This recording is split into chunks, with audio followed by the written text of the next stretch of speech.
Law academy സമരത്തിന്റെ ആദ്യനാൾ മുതൽ ലക്ഷ്മി നായർക്ക് അനുകൂല നിലപാടെടുത്ത കേരള സർവകലാശാല അവരെ സംരക്ഷിക്കുന്ന നടപടികൾ തുടരുകയാണ്.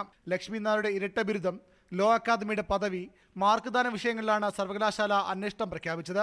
ഇതിൽ മാർക്ക്ദാനത്തിൽ 2 തവണ ഉപസമിതി തെളിവെടുപ്പിന് ഹാജരാകാൻ ആവശ്യപ്പെട്ടെങ്കിലും ലക്ഷ്മി നായരുടെ ഭാവി മരുമകൾ അനുരാധ തെളിവെടുപ്പിൽ നിന്ന് വിട്ടുനിന്നു.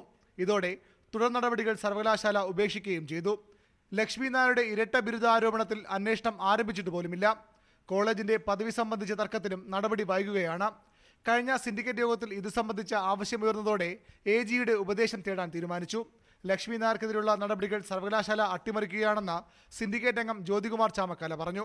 സിൻഡിക്കേറ്റിൽ ഭൂരിപക്ഷം ഇപ്പോൾ LDFനാണ് എന്നുള്ള കാര്യം മറക്കരുത്. അതുകൊണ്ട് തന്നെ അവർ വിചാരിക്കുന്നതാണ് ഇപ്പോൾ നടന്നുകൊണ്ടിരിക്കുന്നത്. അതിലൂടെ അവർ ഈ മാനേജ്മെന്റിനെ സഹായിക്കുന്ന സമീപനമാണ് എടുത്തുകൊണ്ടിരിക്കുന്നത്. പ്രിൻസിപ്പൽ സ്ഥാനത്ത് നിന്ന് ലക്ഷ്മി നായരെ മാറ്റിയെന്ന് സർക്കാരും അക്കാദമി മാനേജ്മെന്റും അവകാശപ്പെടുമ്പോഴും അക്കാദമിയുടെ വെബ്സൈറ്റിൽ പ്രിൻസിപ്പലിന്റെ സ്ഥാനത്തുള്ളത് ഇപ്പോഴും ലക്ഷ്മി നായർ തന്നെ.